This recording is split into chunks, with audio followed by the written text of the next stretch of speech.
You already started with me. You are so bad. Oh, that felt good. Good morning, guys. And say hello to Lily again. Yeah.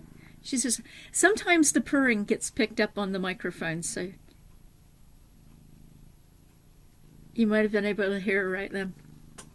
Anyway, start off with hello and welcome to YouTube subscriber number 62. Hello.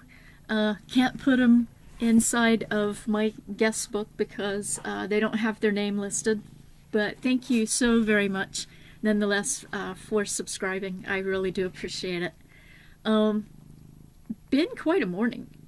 I walked through the living room, the kitchen, looked out the window, and grabbed my binoculars because it was like, that's, you know, is that a small deer? No, it was a coyote. And I had almost let Jeff the cat and little Lily here out the door, and that would have been very bad news. Because a few months back, I had to rescue her. She was out, she'd snuck out the door when I'd opened it to check on Buddy, and within about 5-10 minutes, the coyote was going at her in the backyard, and I had to rescue her.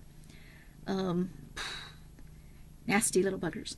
So anyways, I grabbed my gun and shot near him. I didn't shoot him, but I shot near him. One, because he's so scraggly, you know, I just didn't have the heart to kill him. But anyway, I couldn't have done it with my .22 anyway, and definitely not from that distance. Because it's, some people will shoot at anything and they don't really care one way or the other. But that's not the way I was trained when I was little. It was, you shoot to kill. And if the bullet isn't going to kill them on the first try, don't pull the trigger. So there was no way I could have killed it on the first try. So anyway, but my cats are safe and I'm happy. And little Buddy, the outdoor cat who insists on being an outdoor cat, he's also safe. As far as I know, normally he'll hide up in the hayloft. But anyway, so this morning, on the positive side, I did get this a little bit more done on my rolled brim neon hat. I know from the looks of it I haven't touched it, but I didn't touch it yesterday, I don't think. I don't remember doing it. Anyways, because what I was focused on was finishing up the square for my wrap. And isn't that beautiful? Oh, I love the double moss stitch. And if you don't know what the double moss stitch is, if you've never done it before, it's knit one, purl one for 2 rows, and then on rows 3 and 4, you purl one, knit one. And that creates the double moss stitch. And it gives it that lovely diagonal look to your work. And it's just, I just love it. It's beautiful. So I'm not sure what stitch I'm going to do the next section in. I'm not even sure which color I'm going to do it in because I like every color I've got in the tin. But anyway, so that's what I'll be working on a bit today because I'd like to get that other square done up. And let's see what else. That was pretty much it on the yarny side. I'm just really focused on doing this part today, and getting the body parts finished to the monster baby friendly blankie thing that I'm working on.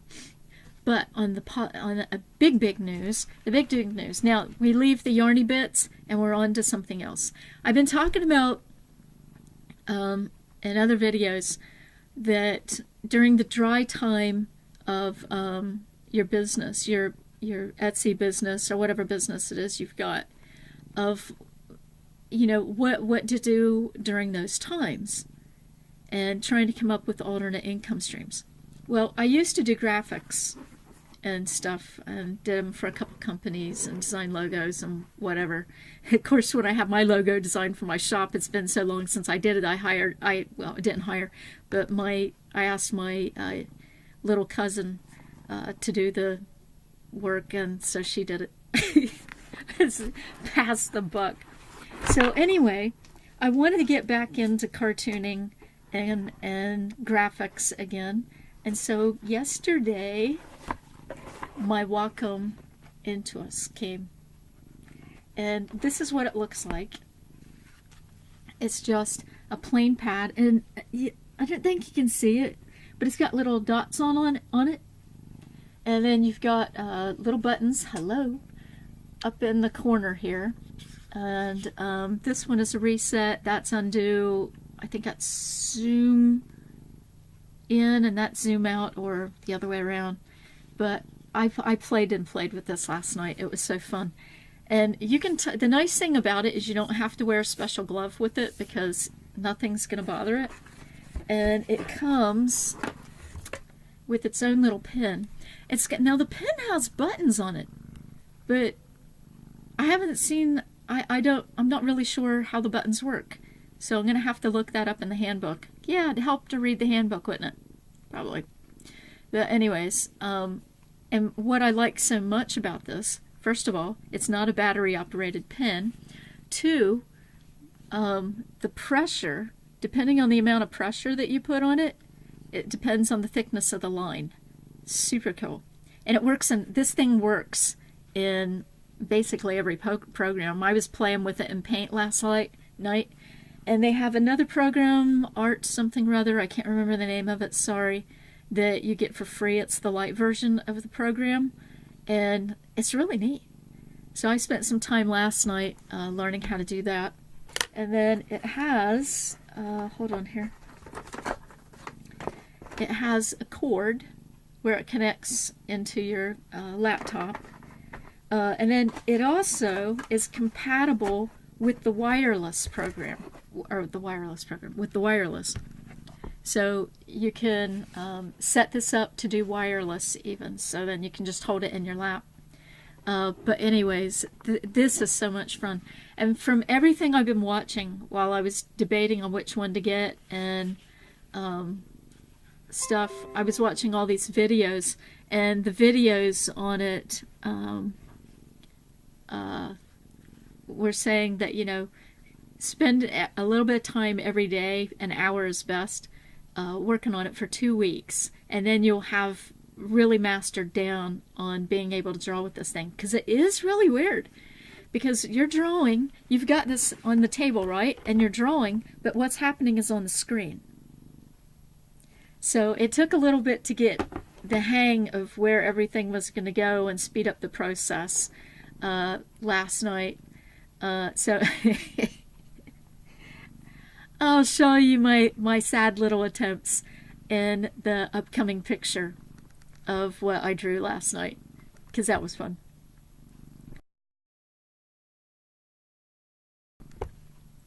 There you go. Told you. But you know, you got to start somewhere when working with one of these little tabs, and that was my little picture from last night. And also that came, I told you a while back I was getting Ed Emberley's Make a World again, because I know it's silly looking. It really is. But this thing is full of so many cool designs and fun stuff in it that it just gets your imagination going and gets you in that kid range, because when you're drawing cartoons, you really need to go back to the kid brain again and have fun. In fact, the Adventures in Cartooning book series, which this one also came yesterday. I've got the other one, but I didn't have the action one yet, which is a really fun book. It's done up cartoon style to let you see all the cartoons in action, and then a bunch of other stuff that go with this one. I'm not doing a book review on this one yet. Maybe I will. But anyway, this book series, the whole Adventures in Cartooning series, was inspired by this. So the guys who wrote it were attending the Center for Cartoon Studies, and they had the Ed Emberley Make a World book, and it inspired them to make these. So, yep, like I said, it's there. But anyways, I studied at Institute of Children's Literature, writing children's stories. And what I'm thinking about as my side thing is going back to writing children's stories and illustrating them, and then selling my books, selling them as ebooks on Amazon with a limited edition toy that goes with the story. Because I know a few other people are doing that, and I really like that idea. I thought it was super cool. In fact, someone who took Stacy Trock's course on Design Your Own Amigurumi, they did that. And I thought, that's super cool. You know, that's not something that just one person should be allowed to do, you know. Obviously, it's open ballgame. So I thought it'd be really fun to do that with these little fellas.